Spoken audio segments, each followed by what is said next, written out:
Asana is amazing for helping you save time and mental energy in your online business and life.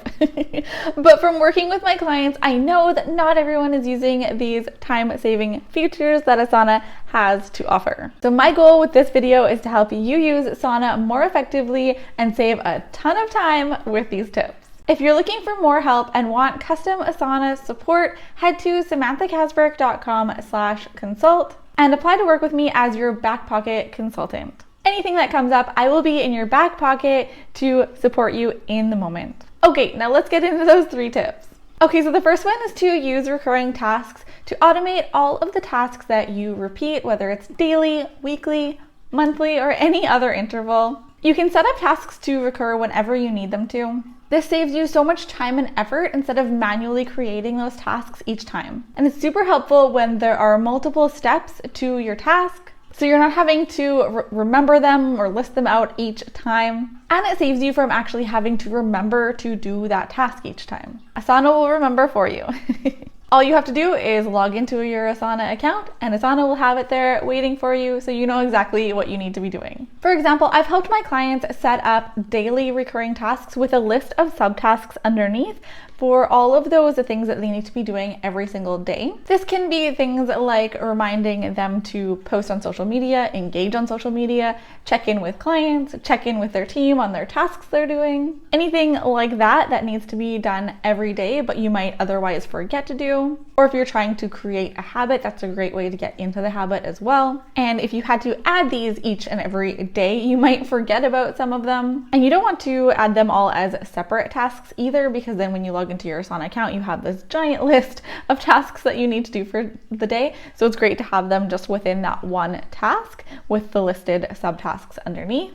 Especially if it's a task that maybe you don't need to do all of the tasks each time, but you want to show your options. For example, it could be different ideas of ways that you could work to gain exposure each day. So you could have things like applying to be on podcasts, or maybe you're going to go into Facebook groups, or you're going to engage on social media, different options that you might want to consider doing that day, but maybe you don't need to check them all off, but then they will appear the next day as well, so that you can have that same list to work off of. Having this recurring task set up in Asana is seriously a game changer. You know that that task will always be there in Asana and it'll be right in front of you for you to check off, and then it will appear again the next day for you. Are you using the recurring task feature already? Let me know in the comments. If you are, just put recurring. If you are already using that, and put, what should you put? Not recurring. If you're not already using it, sure, let's go with that. All right, so the second tip I have for you is to use templates.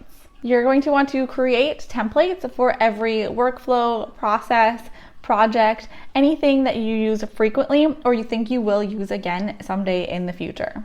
Just save a template of it so it's there in case you need it. By saving these templates, you can quickly duplicate them when you need them, and you can save all the information that's in them, all the tasks, the subtasks, the descriptions, the information, the assignees, the due dates even if you want to. Everything you need so that you can streamline your workflow and save valuable time. This way you don't have to remember all the steps. You don't have to reassign all the subtasks to your virtual assistant. You don't have to recreate the wheel each time. You can have it set and forget about it until the next time you need it. You can relax knowing that it is safely stored in your Asana account. So an example of this can be when you're launching a new product. If you've ever launched anything before, you know how time consuming it is and how many little teeny tiny little steps there are along the way. So what you should do is create the project one time, or get a template from me. I already have it ready for you.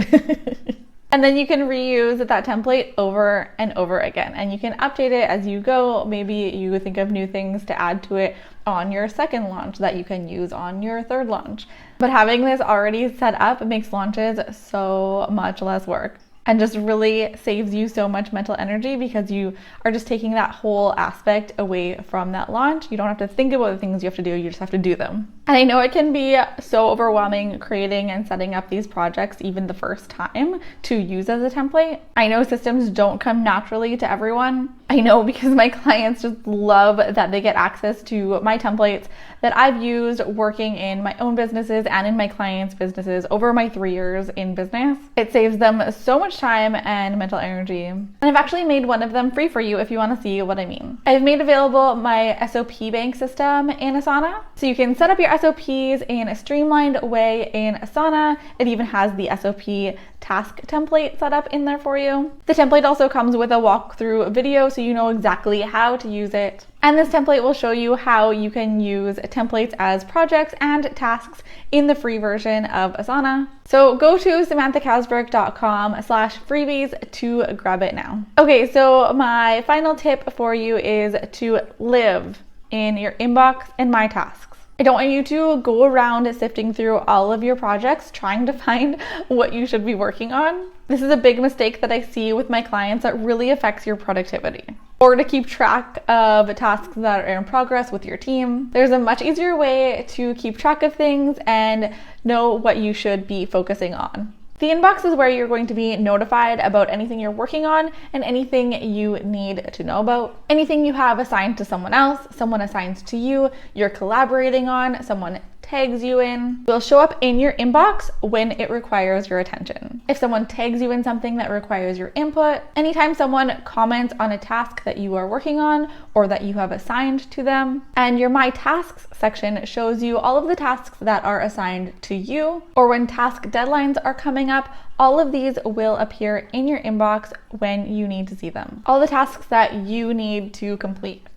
So you can view them by their due date and set priorities so you know exactly what you need to be working on and when. And you can really have a bird's eye view of what your week or month looks like. By staying on top of your tasks in one central location, you can efficiently manage your workload and save so much time and mental energy. If you want a glimpse into how I set up my Asana account as an OBM and Asana systems specialist and how I create this central business hub, click on this video to watch it next.